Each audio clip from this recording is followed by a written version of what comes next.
Good morning everybody, my name is Crystal. Welcome to my YouTube channel. Today is Bank Holiday Monday. I hope everybody's had a great weekend so far. I went out to Margate on Friday and I had a nice time, so I didn't do very much yesterday. I stayed indoors. It was a nice relaxing Sunday. I managed to get a nice shower. I managed to just have a nice peaceful day, and was just watching a few films on the television. I was actually watching YouTube because you can get some great free films on YouTube.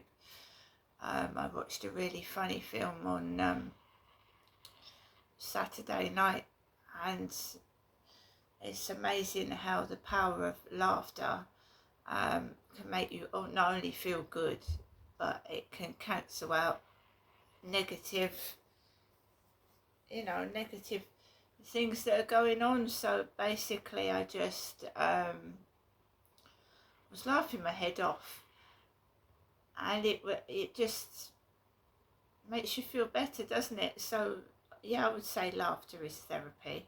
Laughing, finding something funny to watch, and yeah, I felt good. It was a really funny film. It was an old 2012 film, and they made really good comedy films and comedy horror films back in that time, funny, like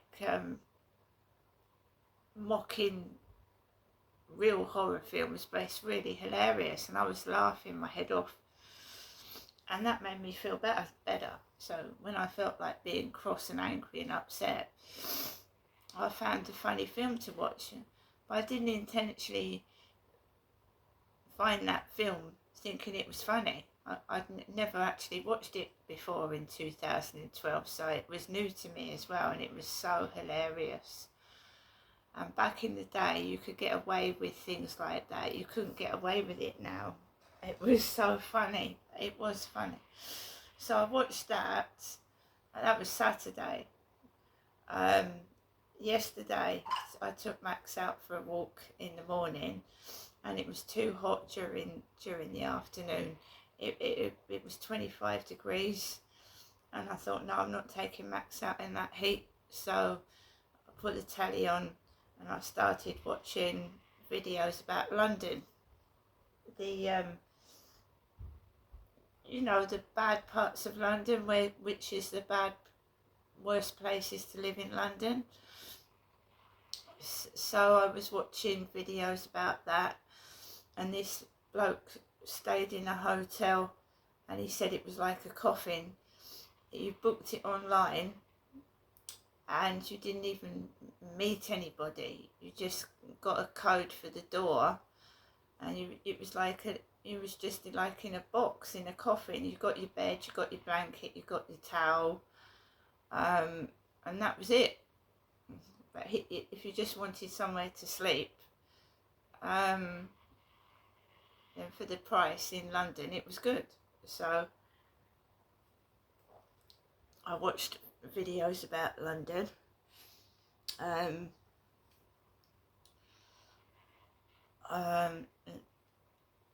I ate my lunch, so I had something to eat. I'd had a Tesco's delivery on Saturday, so I wasn't hungry. So I got food in the fridge. I've still got the Walker's crisps, the Pepsi Cola. I've still got food for at least a week, so I'm not hungry. I spent money when I went out, yes. I bought the fish and chips. I bought some things in the pound shop, but I'm not stupid. I was careful with my money.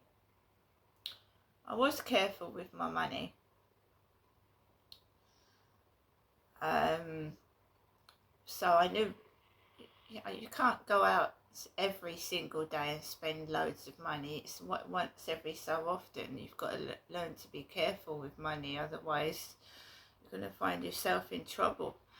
I scratched my scratch cards yesterday and I won £4, £4. So I've got £4 on scratch cards, and I've got a bit of money spare, so I'm not going to go hungry this week. No. I am expecting something in the mail.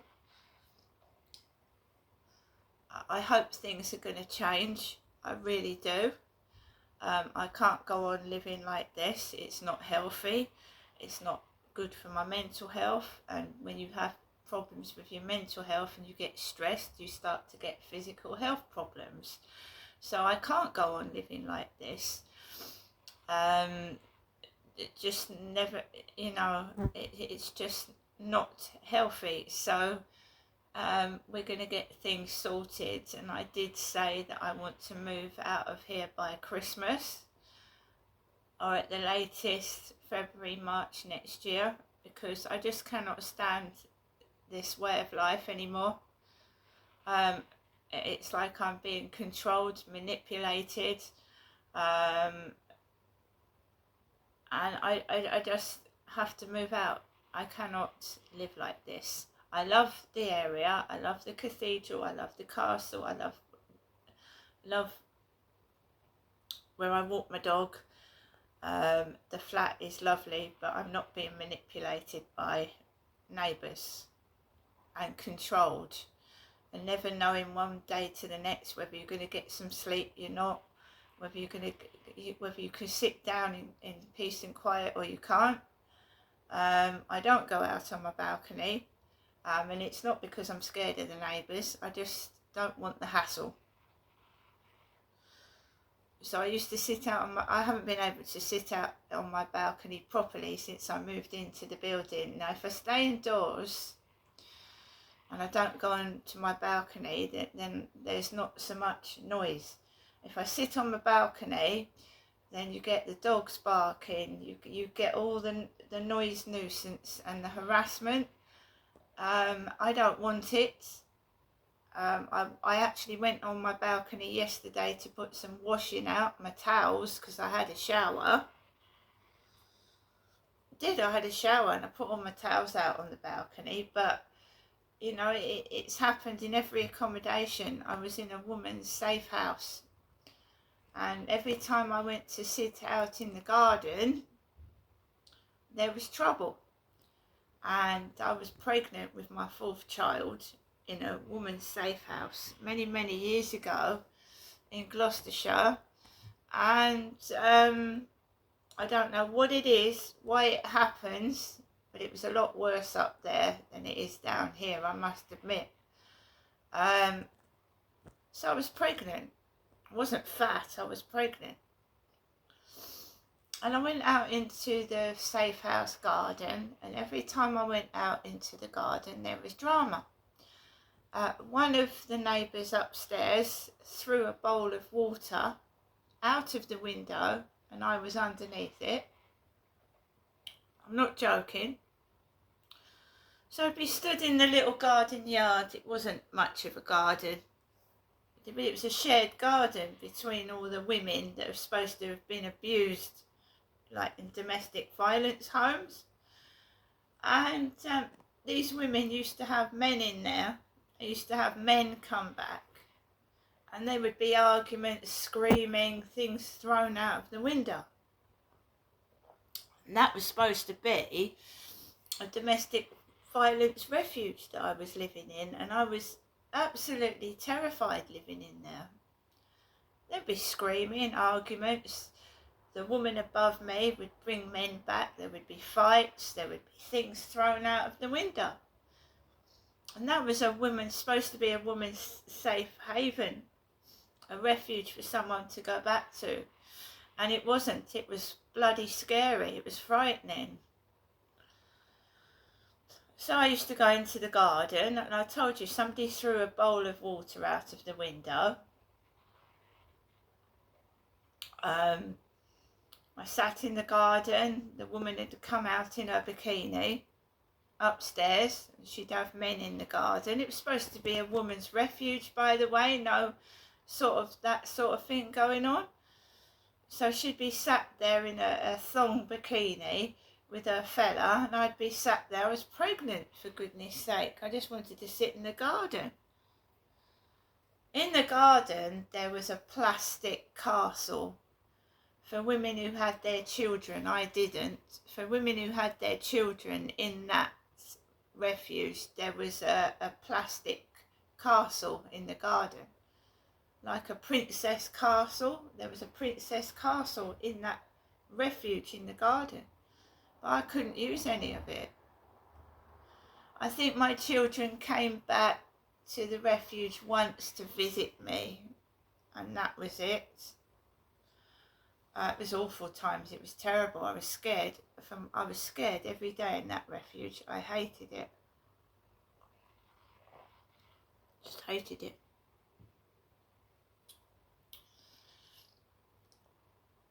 This all stems from using the internet in the early 2000s and sharing my information with an unknown person, and I think they were an elite person. Elite, and they started taking the piss out of the way I looked, the way I dressed. That's when it started.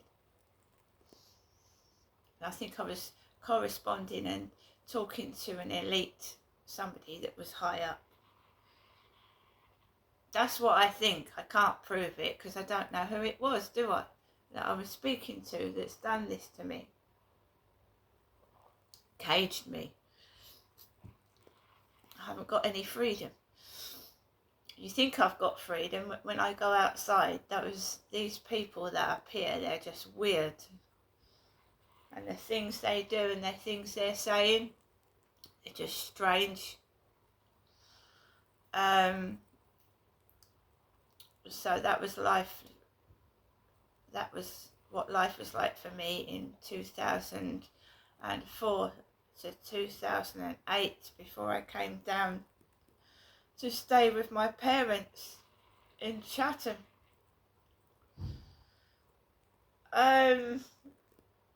Whoever's responsible for it is not only a very childish, narcissistic, evil person. It's just everything you shouldn't do to a human being they've done. But they never get caught, so I've told you I'm getting on with my life. I'm not dwelling on things that have happened to me anymore. I'm just getting on with the things in this world that I can enjoy, and I'm just relaxing.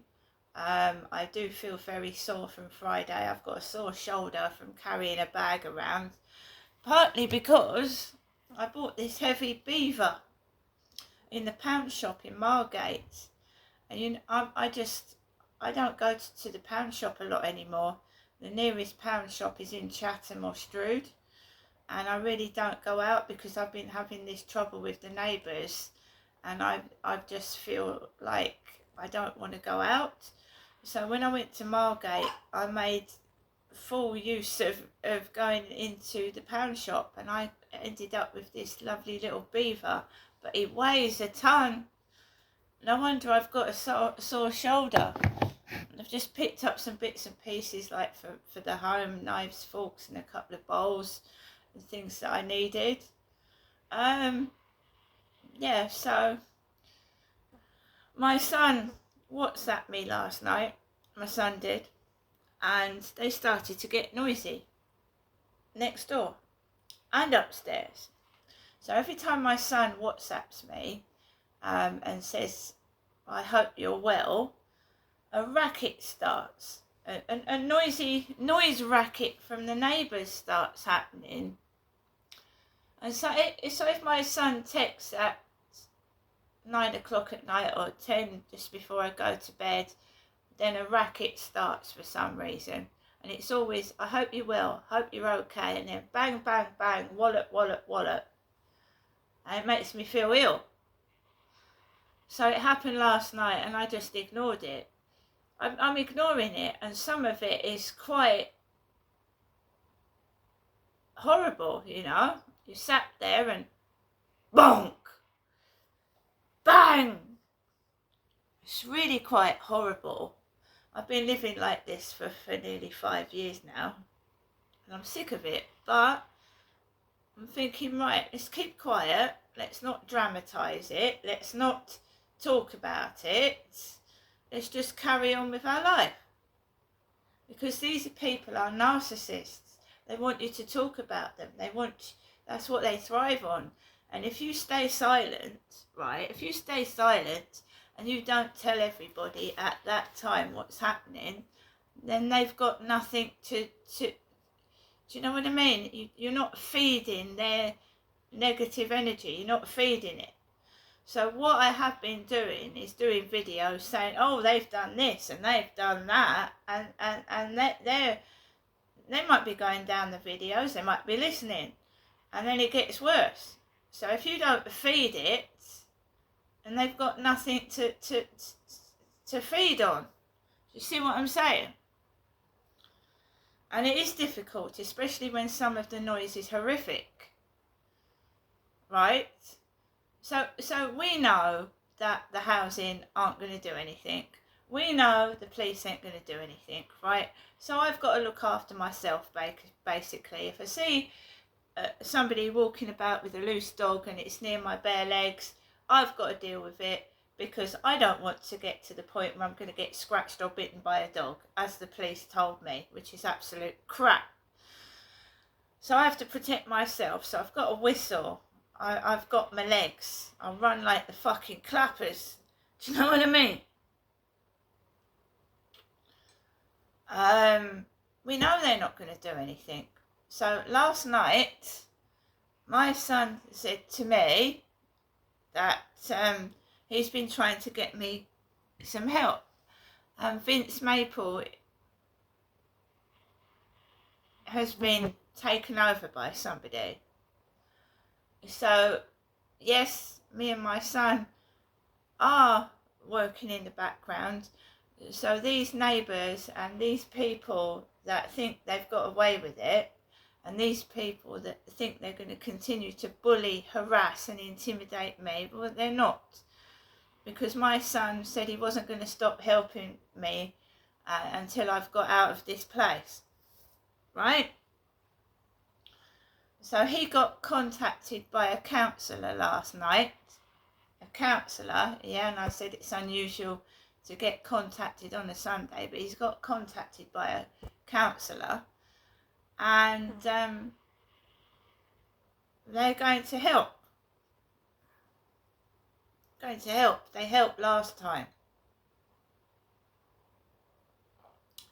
And this time, guys, I won't be live streaming when I move.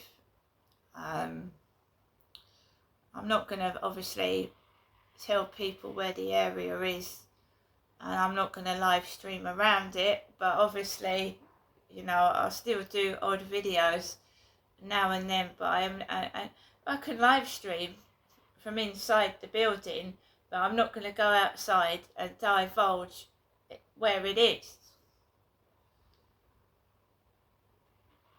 Because that's what I'm not doing that anymore. I said to somebody else, I said I might live stream, I might do a video from inside the building, but I'm not going to say exactly where it is or film around the surrounding area.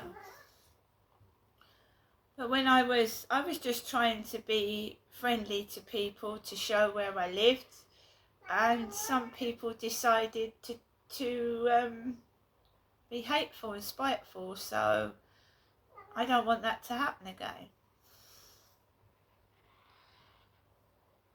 I do not want to stay here, no. Every time I think, right, oh, let's forget the noise, it just gets worse and worse. So I just don't want to stay here anymore.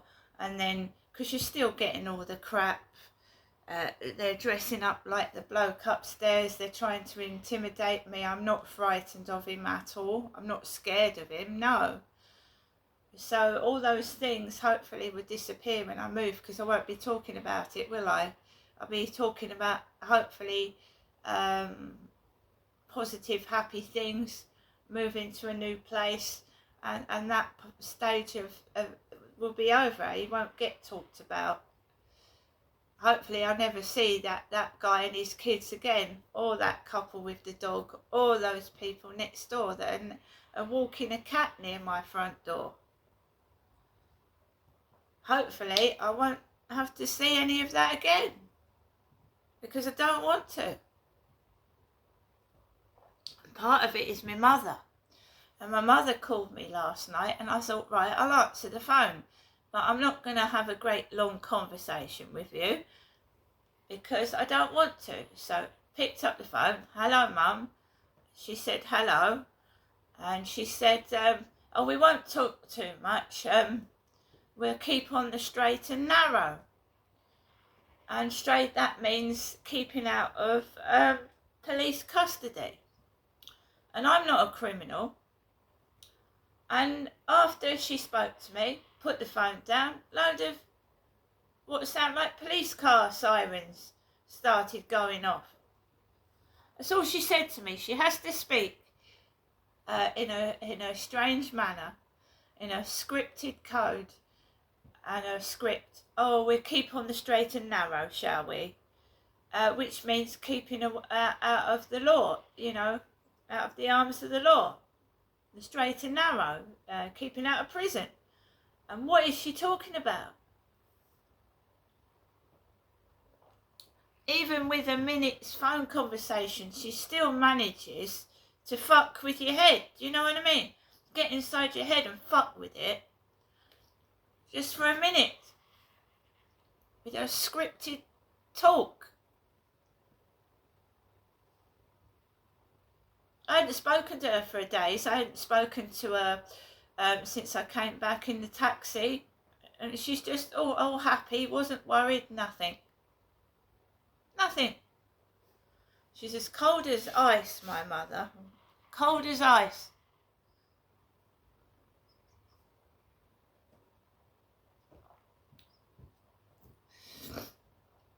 Anyway, guys, it's Bank Holiday Monday. Alexa, good morning.